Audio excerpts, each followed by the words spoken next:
What's up, loan officers? James Yancey with another market update. Today is Wednesday, October 3rd, and today was a rough day for mortgage rates. Ideally, we wanted to hold some levels that we did not hold. So I'm going to address yesterday's comments. We're going to clean up the chart. We're also going to talk about the news. So today might be a little bit longer of a video than would be ideal, but we got a lot to unpack here.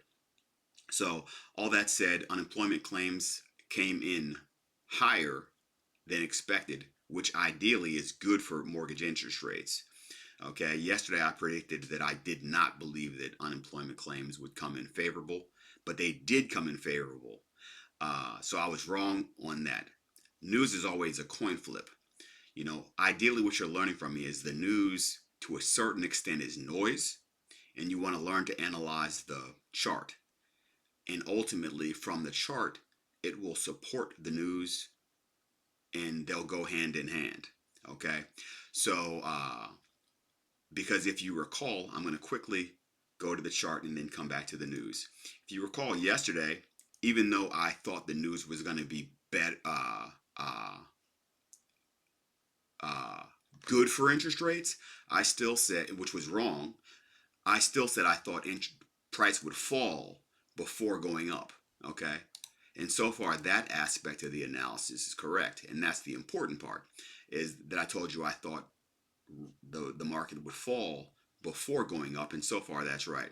What my hope was, and I shared with you this was my hope, was that price would not fall beneath this low, and I also believe I said that I didn't want price to fall beneath these lows, this low, which is falling well beneath now, and this low, which is falling well beneath now, right? On good mortgage news. So obviously that's not good for interest rates. If you're getting if you're getting news that should be good for mortgage rates and prices falling anyway, that's obviously not a good signal. So going back to the news really quickly before we come back to the chart to kind of clean it up a little bit, explain a little bit more to you, and get you out of here. Uh, Tomorrow we have non-farm payroll unemployment change, which is a rate driving event that will impact mortgage rates as well as the unemployment rate. So those are important. Obviously, we also have a Fed member speaking, which is not that important. Uh, if it's not a red folder event, doesn't matter. So you can get these news drivers at Forex Factory, and if you continue to follow me, you obviously know which news drivers impact mortgage interest rates.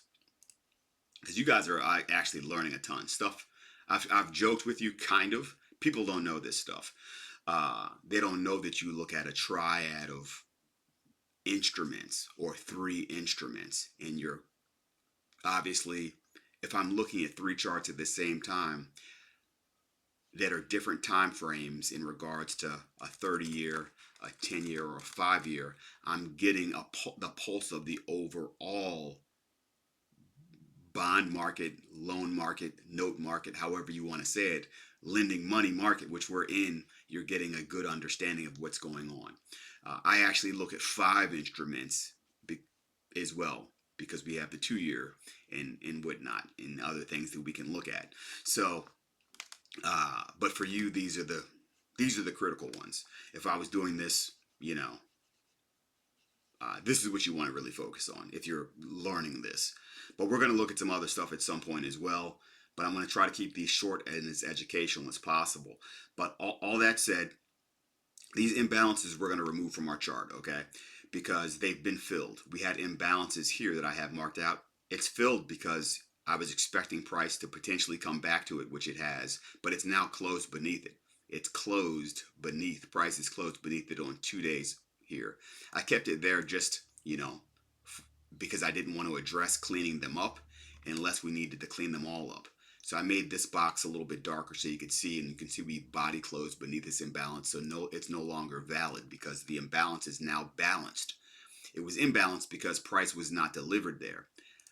There's a gap in price here, which perhaps we'll address a little bit later. I want to keep this somewhat short, but there's a gap in price that we have now filled in by coming down. We've also closed beneath this low, which we did not want to do. I'm keeping, basically what I've done here is I'm putting our worst case scenario where price should hesitate and come to. So we came to this imbalance and we hesitated there for a while, but price traded lower. Same thing just happened, on the other two instruments. So now our worst case scenario, we have to look lower because price is showing us that it wants to continue to fall. Uh, so now we're looking at this low,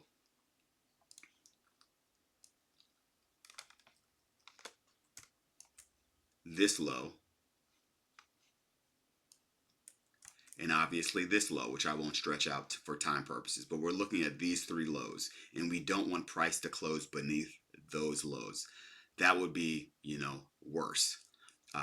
Ultimately, if we close beneath low two, that would be, worse. Obviously, we want price to go up, not down. But when I say it would be worse, what I'm meaning is we'd be potentially creating a new downtrend. Okay, so if we close beneath this low, that's a new downtrend. If we close beneath this low, that's a downward trend. We're now bearish rather than bullish. Okay, because this is our last major impulse up. This is our see how we bounced, we stayed above it, and then we bounced higher and we closed beneath above this high and above this high to create a new recent high, or really a new recent all-time high since rates have gotten better. So if we close beneath this low, that's obviously that we've become bearish now rather than bullish. So we would expect higher interest rates, at least in the short term. So that's why those levels are so important, and that's why I've left them on the chart for as long as they've been there. Uh, However, what I'm not overly worried about if we do break this low is because we have this very large volume imbalance here. If you recall, which you probably don't, but the post I shared with you guys were really important because I broke down some things to you that uh, that you had time to think about. Whereas now I'm doing these videos, it's a little, it's going to be faster. So because I don't want to take too much time, but I still want to get you some details and some knowledge. So these areas where there's wicks are called volume imbalances, right? And I mentioned to you in the Facebook group that price can trade to them multiple times, and I reiterated that quite a bit because they're very important, and that's what we might see, which obviously would be bad for rates. Literally like 200 basis points down.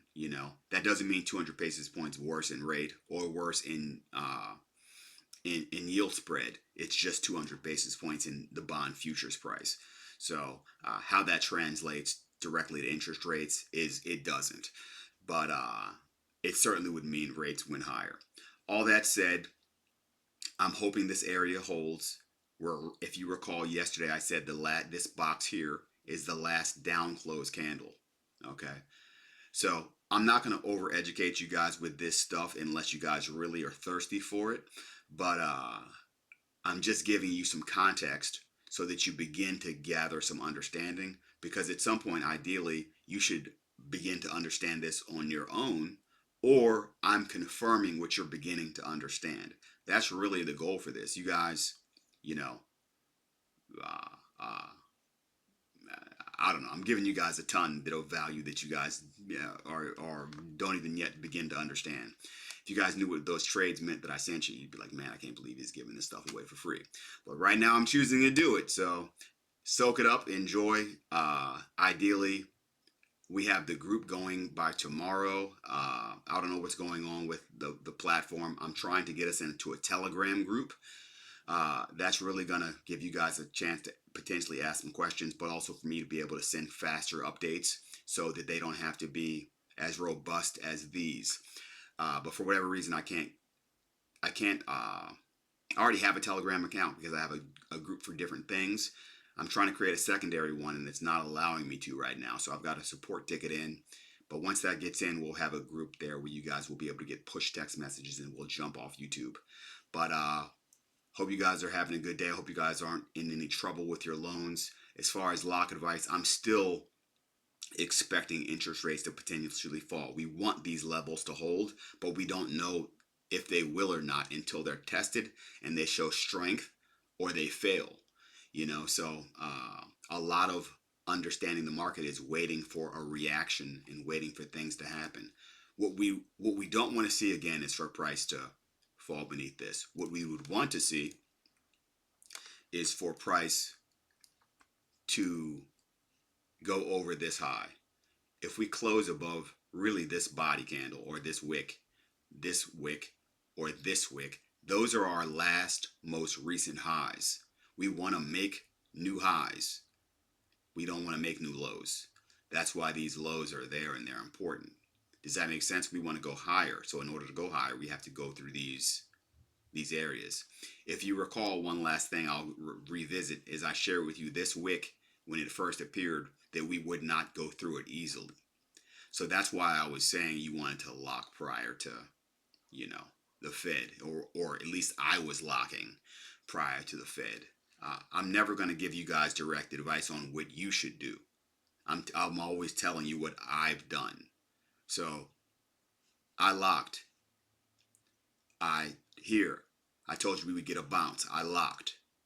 Here, I'm floating my customers because it doesn't make sense for them to lock based on what my pipeline is.